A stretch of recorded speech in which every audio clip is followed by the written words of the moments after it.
സുഹൃത്തുക്കളെ, ഞാനാണ് ചെടിയാണ്. നമ്മളിതാ ഒരു പ്രാങ്ക് ചെയ്യാൻ പോവാണ് കേട്ടോ. എന്ന് വെച്ചാൽ നമ്മുടെ സുഹൃത്ത് അജ്നാസിന്റെ വൈഫിനെ പ്രാങ്ക് ചെയ്യാൻ പോവാണ്. എന്താവും എന്നുള്ളതൊന്നും ഒരു ഐഡിയ ഇല്ല. എന്താ സംഭവം എന്ന് പറഞ്ഞാൽ ഞാനുണ്ട്, ഹസീബ് ഉണ്ട്, ഇവിടെ അൻസഫ് ഉണ്ട്, നമ്മളെ അദ്നാനുണ്ട്. അപ്പോൾ ഈ ഒരു പ്രാങ്ക് നമ്മൾ കുറേ കാലമായിട്ട് ഞാൻ എന്തെങ്കിലും ഒരു പ്രാങ്ക് ഒക്കെ ചെയ്യണമെന്ന് വിചാരിച്ചു. പക്ഷേ ഇപ്പോഴാണ് ഒരു അവസരം വന്നത്. അജ്നാസ് കുറേ പറഞ്ഞു ഞാൻ പറഞ്ഞു വേണ്ട ചെയ്യേണ്ട, അതൊക്കെ അങ്ങനെ ഞാൻ തന്നെ പറഞ്ഞു. പക്ഷേ അജ്നാസിന്റെ നിർബന്ധം കൊണ്ട് ഈ ഒരു വീഡിയോ നമ്മൾ ചെയ്യാൻ പോവാണ്. സക്സസ് ആവോ ഫെയിൽ ആവോ ഒരു ഐഡിയ ഇല്ല. എന്തായാലും അവിടെ ഒരു ടീച്ചറെ സെറ്റാക്കി, ടീച്ചർ അവിടെ വന്ന് നിൽക്കാറുണ്ട്. അത് കഴിഞ്ഞ് ഞാൻ പിന്നെ ഓളവിടെ ടീച്ചറായത് ഇവിടെ എന്താണ് MBIT ഗ്രൂപ്പ് ഓഫ് ഇൻസ്റ്റിറ്റ്യൂഷൻ. അവിടെ നിങ്ങൾ അടികിട്ടി ഗ്രൂപ്പ് ഓഫ് ഇൻസ്റ്റിറ്റ്യൂഷൻ ആവോ ഇല്ലേ എന്നുള്ളത് പോയി നോക്കാം. ഞാൻ അജിൻ്റെ ഫ്രണ്ടാണ്. അപ്പോൾ ആൾക്കാരോട് സംസാരിക്കാൻ വേണ്ടിയിട്ട്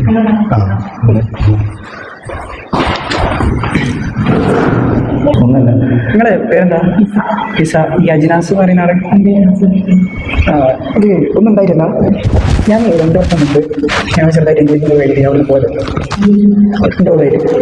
അപ്പോൾ എൻ്റെ പേര് അൻസഫ്. അപ്പം എന്താ പറയുക, ഞാൻ പോയപ്പോൾ കുറച്ച് കാലമായിട്ട് ഇപ്പോൾ ഒരു വലിയൊരു കണക്ഷനൊന്നും കിട്ടില്ല. നമ്മൾ വിളിച്ചായിരിക്കുകയാണെങ്കിൽ വിളിക്കുകയാണെങ്കിലൊക്കെ എനിക്ക് ചീത്തരിക്കും ഓരോ പറഞ്ഞു. അപ്പോൾ ലാസ്റ്റ് ഞങ്ങൾ ഇങ്ങനെ പറഞ്ഞ പോലെ എല്ലാവരും വലിയൊരു കച്ചറം എത്തി. കച്ചറിന് പറ്റിയപ്പോൾ നമ്മളോട് പറഞ്ഞ് ഒരു കണക്ഷനും കാര്യമൊക്കെ ഉണ്ട്, എന്നെ പോലെയല്ല നല്ലോണം നിൽക്കുന്ന ആളാണ്, അങ്ങനെയൊക്കെ പറഞ്ഞു അജ്നാസ്. അങ്ങനെയല്ല, സീരിയസ്ലി പറയാം. കാരണം ആ ഒരു സമയത്ത് ഞാനും ഇയാൾ ഫോട്ടോ കണ്ടു അത്യാവശ്യം ഇമ്പ്രായം കാര്യമുണ്ടല്ലോ. അപ്പോൾ ഈ ഫോട്ടോ അയച്ചു തന്നെ അങ്ങനെ ഞങ്ങൾ മിടിക്കാൻ കണ്ടിരുന്നതാണ് ജേഡിൻ്റെ അടുത്ത്. അപ്പോൾ ജേഡി പറഞ്ഞു ഓൾറെഡി മാരീഡ് ആണ്. അപ്പോൾ ഞാനിത് ഓളോട് പറഞ്ഞിട്ടോ അല്ലെങ്കിൽ ഇയാൾ പറഞ്ഞിട്ടോ ഒന്നും വിശ്വസിക്കുന്നില്ല. അപ്പോൾ നിങ്ങളൊന്ന് ജസ്റ്റ് ഒന്ന് ഞാൻ വിളിച്ചൊന്ന് സംസാരിക്കാൻ പറ്റുമെന്ന് അവളോട് ജസ്റ്റ് സംസാരിക്കാൻ വേണ്ടിയിട്ട് ഓളോടൊന്ന് മനസ്സിലായില്ല വെച്ച് ഓള് പറയുന്നത് മാരീഡ് അല്ലാതാ. ഞാൻ പൊന്നൂരായിരുന്നു. 19 ഇതില് എന്താ പറഞ്ഞാല് പുള്ളിക്ക് ഈ അല്ല അത് ഞാൻ അത് ക്യാഷ് കൊടുക്കാനുള്ളൊരു സീൻ അത് വേറെ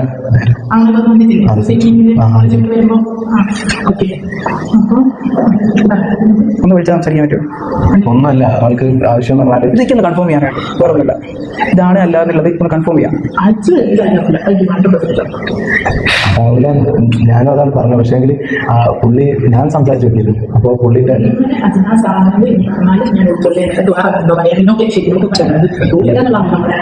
ഒന്ന് ജസ്റ്റ് വിളിച്ചിട്ട് അജ്നാസിന്റെ നിങ്ങൾ ഓള് പറയാൻ ഓളാണെങ്കിൽ ഓളാണെന്ന് മാത്രം പറഞ്ഞാൽ മതി. അജ്നാസിന്റെ അജുവിന്റെ അങ്ങനല്ല, ഞാൻ അങ്ങനെ പറയുന്നുണ്ടോ. അജു അജുവിലാണെന്ന് പറയുന്നുണ്ടെങ്കിലും ഞാൻ അജുവിനോട് സംസാരിച്ച സമയത്തും അല്ലെങ്കിൽ പുള്ളിന്റെ വൈഫിനോട് സംസാരിച്ച സമയത്തും എനിക്ക് കിട്ടിയത് ഞാൻ ഒരു 5-6 ദിവസം മുന്നേ അജുവിനോട് ഞാൻ സംസാരിച്ചിട്ടുണ്ട്. അജു അവിടെ എവിടെയും തൊടാണെന്നൊക്കെയാണ് പറയുന്നത്. ഇന്നലെ ഞാൻ അജുവിനെ വിളിച്ചിട്ടാണ്, അജു ഫോൺ എടുത്തിട്ടില്ല. എങ്ങനെയാണ് ഞാൻ വിളിച്ചത്? ഫോൺ എടുത്തിട്ടില്ല. പുള്ളി വിളിച്ച് ഫോൺ എടുത്തിട്ടില്ല. അതാണ് പ്രശ്നം. അല്ല ഞാൻ ചോദിക്കുന്നത് നിങ്ങൾക്ക് ജസ്റ്റ് ഞാൻ നിങ്ങളിവിടെ വർക്ക് ചെയ്യുന്നത് ഞാൻ അജുമുഖേനെ ഞാൻ നിങ്ങളിവിടെ വർക്ക് ചെയ്യുന്നതാണ് ടീച്ചറാണ് പറഞ്ഞപ്പോൾ അല്ല അതെനിക്കറിയാവുന്നതാണ്. ഞാൻ പറഞ്ഞില്ലേ ഞാൻ അവിടെ അടുത്ത് തന്നെയാണ്. ഞാൻ മനസ്സിലായില്ല എന്ന് പറയുന്നുണ്ടെങ്കിൽ പോലും ഞാൻ ഇവിടെ വിനയം കൊണ്ട് വരാനുള്ള കാരണം കൊണ്ടാണ്. ഞങ്ങൾ കേസുകളിലുള്ളതുകൊണ്ട് ഞാൻ കുറച്ച് സംസാരിച്ചു.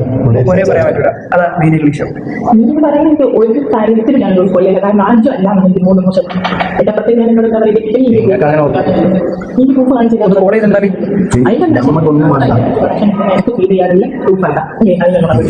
ഇതൊന്നും ഉണ്ടായില്ല. പുള്ളിക്കുള്ള പ്രശ്നം അത്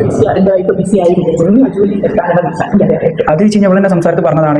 കാരണം കുറെ കുത്തി ഞാൻ ചോദിച്ച സമയത്ത് ഓള് ആടെ ഇവിടെ തൊടാട്ടിങ്ങനെ പറഞ്ഞു. ഞാൻ ഇൻസ്റ്റാഗ്രാമിന്റെ പാസ്വേഡ് ഞാൻ ചോദിച്ചു. ഇൻസ്റ്റാഗ്രാമിന്റെ പാസ്വേഡ് ചോദിച്ചപ്പോൾ ഒരു ഫേക്ക് ഐ ഡി ആണ് വന്നത്, മെസ്സേജും കാര്യമൊക്കെ. അപ്പോൾ വാട്സ്ആപ്പ് നമ്പർ ഓൾ കൊടുക്കുകയും ചെയ്തിട്ട് ഈ വാട്സ്ആപ്പ് കാര്യത്തിൽ വർത്താനം പറഞ്ഞാണ് ലാസ്റ്റ് ഐ ഡി ആണ്. ഇൻസ്റ്റയിലാണോ എന്ന് ചോദിച്ചാൽ എനിക്ക് ഓർമ്മയില്ല. കാരണം എനിക്ക് ഈ ഒരു ഡീറ്റെയിൽ കാര്യമാണ്. കാരണം വാട്സാപ്പിൽ പോയ സമയത്താണ് ഈ ഒരു സംഭവം സ്ക്രീൻഷോട്ടിലൂടെയാണ് ഞാൻ കാണുന്നത് മെസ്സേജ് കാര്യം. അങ്ങനെ കച്ചറുണ്ടാക്കി ഒരേ പറയുന്നൊക്കെ പറഞ്ഞിട്ട് വിഷയമാക്കി. അപ്പോൾ ഇറങ്ങി പറയുകയാണെങ്കിൽ പറഞ്ഞോട്ട് പറഞ്ഞു. അങ്ങനെയാണ് പുള്ള വള്ളിക്കെട്ട് ടീമിൽ കയറുന്നത്.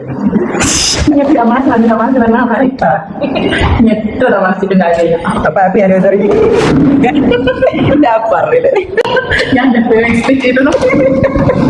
അല്ല അജിനോട് പറഞ്ഞത് വെച്ചിട്ട് ഒന്ന് കൊള്ളാനുള്ള സാധ്യത ഉണ്ട്. പോയി നോക്ക്, സംസാരിച്ച് നോക്കുന്ന പറഞ്ഞത്. എന്നോട് പറഞ്ഞ ഒരു 99.9% ഒന്ന് കിട്ടാനുള്ള സാധ്യത ഉണ്ട്. ഈ പോയി നോക്കുന്നതാണ്. പക്ഷെ ഞാൻ വേറെ ചോദിക്കട്ടെ, ഏതായാലും ക്യാമറ നേടും പ്രാങ്ക് ഒന്ന് ജസ്റ്റ് കുടുങ്ങിയിട്ടുണ്ട്. ആദ്യം എന്താ സംഭവിച്ചതെന്ന് അറിയോ? നിങ്ങൾ ഇങ്ങോട്ട് വരി. നിങ്ങളാ മെയിന്. എന്നെ ഇവിടെ വിളിച്ചിരുത്തി എന്നോട് ചോദിച്ചില്ലേ നീ എങ്ങനെ ഇവിടെ എത്തിയെന്ന് എന്നോട് ചോദിച്ചേ. അപ്പൊ ഞാൻ പറഞ്ഞ് പിന്നെ അജു ഇങ്ങനെ അല്ലാണ്ട് കണക്ട് ചെയ്ത ഹസ്ബൻഡാണ് എന്റെ. അപ്പോള് വേറൊന്നുമല്ല, പ്രാങ്ക് സംഭവം കുറച്ച് ഡേഞ്ചർ അവസ്ഥയിലേക്ക് ഒന്നും പോയിട്ടില്ലെങ്കിൽ പോലും പ്രാങ്ക് അല്ലേ, പ്രാങ്ക് ആയോ ആയില്ലാന്ന്. എന്നിട്ടേ ഇന്നോട് ഇത്ര പറഞ്ഞുള്ളൂ കേട്ടോ. നിങ്ങൾ കൂട്ടി നിങ്ങൾ കേക്കണത് എന്നോട് പറഞ്ഞെന്താ അറിയോ, അജു അത് ചെയ്യൂല എനിക്ക് ഉറപ്പാണ്. അതെന്താ അത്ര 100% അജു അത് ചെയ്യൂല എനിക്ക് ഉറപ്പാണ്. അതെന്താ അങ്ങനെ പറയാൻ കാരണം? എനിക്കറിയാലോ. ഇത് പോരാ അജുക്ക്. അപ്പൊ എന്തായാലും ഹാപ്പി ആനിവേഴ്സറി. നമുക്ക് ടീച്ചർമാരെയൊക്കെ കൂട്ടിയിട്ട് ആ കേക്ക് അങ്ങോട്ട് കട്ട് ചെയ്യാം. ഞാൻ വിചാരിച്ചു ഭയങ്കര രാജ്യാന്തര പ്രശ്നമായിക്കൊന്ന്. ഞാൻ നോക്കിയപ്പോ എന്നോട് പറഞ്ഞ് ഇവള് ഒരു ഡ്രസ്സ് ഇട്ട് അതേ സെയിം കളർ ഡ്രസ്സ് ഇടായിട്ട്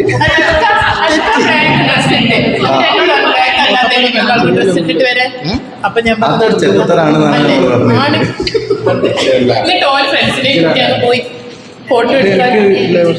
ശരിക്കും പറയട്ടെ, ഒന്ന് അടുത്ത് വാ, മുഖത്തൊന്ന് കാണിച്ച്. ആ സങ്കടപ്പെടുണ്ട്.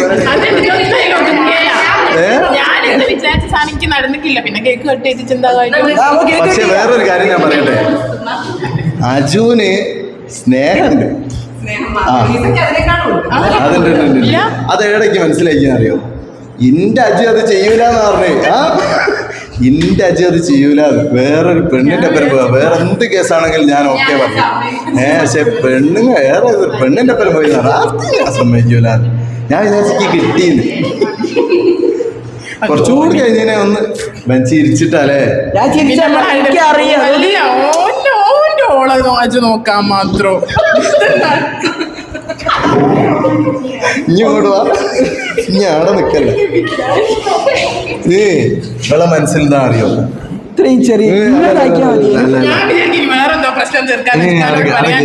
എന്റെ മനസ്സിൽ വന്ന് ഇവളെ മനസ്സിൽ വെളി വിചാരിച്ചിട്ടുണ്ടോ എന്താ പറഞ്ഞാല് ഇവനാള് കൊള്ളാം, അച്ഛനെങ്ങനെ പോണം. അതാ ഞാൻ വിചാരിച്ചു. അപ്പൊ എന്തായാലും നമുക്ക് കേക്ക് കട്ട് എങ്ങോട്ട് എന്നിട്ട് വരിക. ബ്ലാക്ക് ഡ്രസ് ഇട്ട് എന്നോട് ഫോട്ടോ എടുക്കണോന്ന് പറയാൻ ഇത് തീരുവല്ല. ബ്ലാക്ക് ഷർട്ടിൽ വന്നാലേ ഷർട്ട് ഇട്ട് നമ്മളെ കൂടെ ഒരു ഫോട്ടോ എടുക്കണം, അത്രയല്ലേ ആവശ്യമുള്ളൂ. അത് അജു എടുത്തിരിക്കും. എന്നാ പിന്നെ സംഭവം റെഡി ആവല്ലേ. ഞാൻ മുഖേന അങ്ങനെ ഒരു സാധനം ഒരു പ്രശ്നം റെഡി ആയാലും ഫോട്ടോ എടുക്കാൻ വന്നാ പോരായിരുന്നു. എന്നാ പിന്നെ എന്റെ ആവശ്യമൊന്നും ഇല്ലായിരുന്നു. പക്ഷെ അതൊരു രസമല്ലേ. അപ്പൊ എന്തായാലും വേറൊന്നുമില്ല, ഹാപ്പി ആനിവേഴ്സറി. ഒരുപാട് കാലം ആ ഒരു ട്രസ്റ്റ് ഒക്കെ നിലനിർത്തിക്കൊണ്ട് എന്താടാ അങ്ങോട്ട് ജീവിക്കട്ടെ സ്നേഹിച്ചിട്ട് അല്ലേ. അതാണ് ഹാപ്പി വെഡിങ് ആനിവേഴ്സറി. എന്നാലും നമുക്ക് എല്ലാ സൗകര്യങ്ങളും ചെയ്തു തന്ന് നിഹാല ടീച്ചർ, നിഹാല എന്നല്ല പേര്, നിഹാല ടീച്ചറാണ്. നിഹാല ടീച്ചറെ കാണിക്കും. ഇങ്ങനത്തെ എന്ത് പ്രവർത്തികൾ ചെയ്യാൻ നിഹാല ടീച്ചർ റെഡിയാണ്. വരാൻ പറഞ്ഞപ്പോൾ ആരും വന്നില്ല. ഇപ്പൊ അതാ കേക്കൊക്കെ പിച്ചി ചേന്തി ഉപദ്രവിച്ച് കേക്കിനാ. കേക്ക് എങ്ങനെയുണ്ട്? അടിപൊളി കേക്കല്ലേ. അപ്പോൾ ഓക്കെ, ശരി കേട്ടോ, ബൈ.